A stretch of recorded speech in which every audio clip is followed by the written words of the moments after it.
To talk about a really important topic, and it's the number one way to ruin your deer property.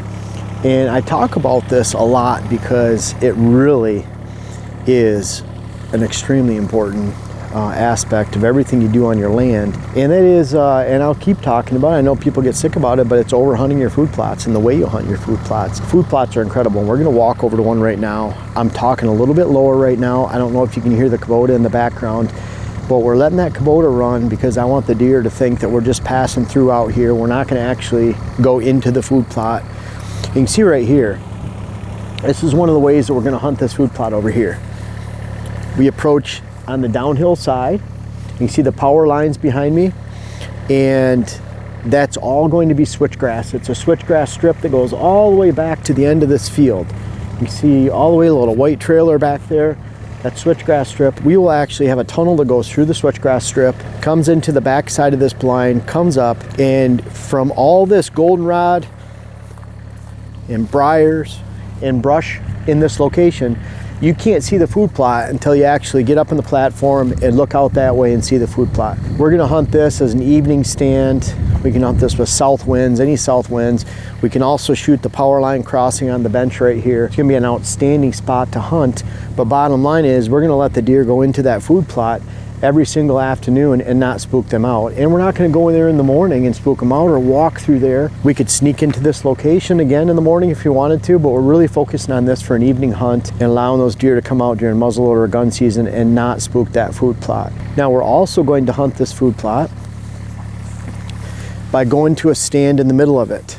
This food plot's about 275 to 300 yards long. It's a skinny strip, and we have what we call the anthill stand on the inside. It's the furthest that food plot juts into the cover back here with a little island, kind of almost like a separate food plot. But we can get in there after daybreak. We can make sure all the deer have cleared the fields.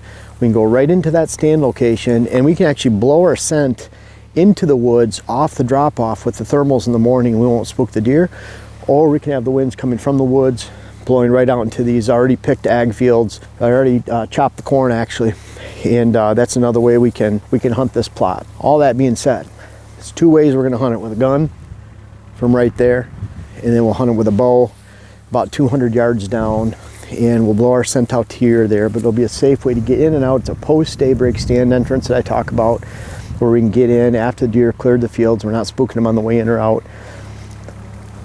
Very tempting to sit in this bench somewhere right here, even go around. But folks, we just can't spook out this food plot movement here. Food plots are the most powerful attraction that you can have on your land. Not hardwood regeneration, not apple trees, not white oaks, acorns. Food plots have the ability to drive the deer herd in the area. And I say area because it can actually attract deer from the entire area, this food plot, especially if it's a high quality food plot like the one we have behind us that's totaling over 2 acres. Imagine if we attracted all the deer in this location as the ag fields are being picked, chopped, plowed, covered up with manure, and the deer aren't out here as the alfalfa gets its last cutting, gets frosted out, as the beans are picked, turning brown. There's less and less food in the surrounding area, and this food plot will represent one of the best food sources in the entire area. If we invite all of the deer from the neighborhood only to go out there, walk through those deer when they're there, hunt this in the afternoon, and not being able to get out of a blind, we spook every deer. We educate every deer.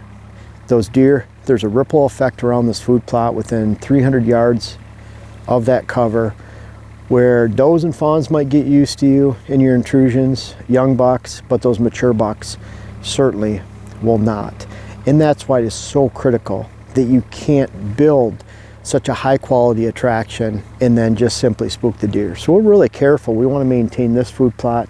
Diane's actually going to sit on a hunting plot, and I look at a hunting plot as quite a bit different. You know, this is an evening destination field. We're hunting with a gun from a distance. We're hunting at a safe location where we're not going to spook the deer. That's one way. Again, we have the post daybreak stand entrance where we can blow our scent into that food plot all the way until about 3 hours before dark when the first deer might enter the field. We have to get out of there. And then I also like hunting small little harvest plots. But the harvest plot, even if it's only 1/10 of an acre, it's not a hunting plot if it's the final stop. You really want that hunting plot. It has to be a movement within a movement on the way to a large afternoon feeding source, a large afternoon destination food source like this one right here, or you're just hunting a window of movement where deer are actually coming from bedding, going through that small plot, and on the way to a larger food source that'll hold them until dark, and who knows where they go from there. Out here, they go to the picked ag fields, they go out into the safe social areas out in the fields. It might be a hardwood swamp, might be a hardwoods next to a swamp, a big open area where deer can feel safe at night and get away from predators from back out in the brush. It might be that clear-cut area on public land, and you're just hunting a small food source, an apple tree, a white oak on the way to that giant clear cut. So bottom line, even on public land, a lot of people find those really high quality food plots. I know they plant food plots on public land and state land in Michigan. After the first day of bow season and those plots are spooked out, then they're no different than this food plot on private land, a stand of apples in a remote section of public land, or even a clear cut. You can't spook out those food sources or you're really going to be in trouble. I like to find some remedies. If you're constantly walking onto your property and you're going to spook out a food plot, again, post daybreak stand entrance, gun stand from a distance, a safe hunting plot that represents a pass-through or food source even on public land. But bottom line is, if when you're entering your hunting area, you're going to ruin your property or the land you hunt if you have to consistently spook deer off of that food source. I recommend, of course, an alternative access. If you don't have that alternative access, then get rid of the food plot. I've seen food plots right behind someone's hunting cabin. And every time they go out on their 40-acre parcel, they have to go through the acre food plot right behind the cabin every day, in and out. And you can imagine they don't see many bucks during the daylight ever during the hunting season because they spook them off. Again, does and fawns might get used to you a little bit, young bucks a little bit, but as those bucks age in the area, don't expect them to use your land during the daylight if you spook out those food plots. Whether you change your access, shrink the plot so you can add switchgrass, screening, shrubs, conifers on one end so you can actually get by. Practice the 20 deer test with your deer blinds. If you can get in and out with 20 deer on the food plot and not spook those deer, then it passes the test. It's okay to get in on and off your land then.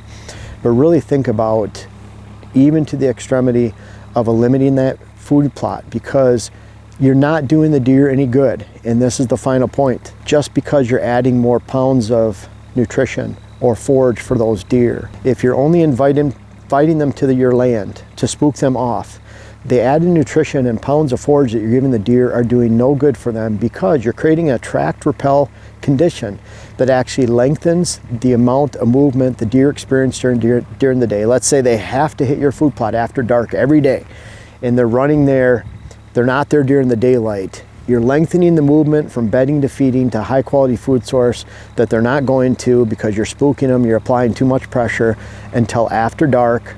That's putting those deer across more property lines, across borders, across cars, roads, where they're exposed to not only cars and vehicles and deer car related accidents, but also higher predation rates. The further those deer move on a daily basis, the more they expose themselves to a lot of dangers, including your next door neighbors that might not have the same goals, which is there's nothing wrong with that. But you might want to shoot older bucks, they might want to shoot any buck.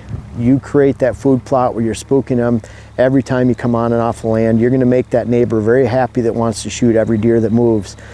So think about your food plots. They are literally the #1 way to not only ruin your land, your deer hunting property, and overhunting food sources, even if they're on public land, but food sources are also the #1 way to build your property.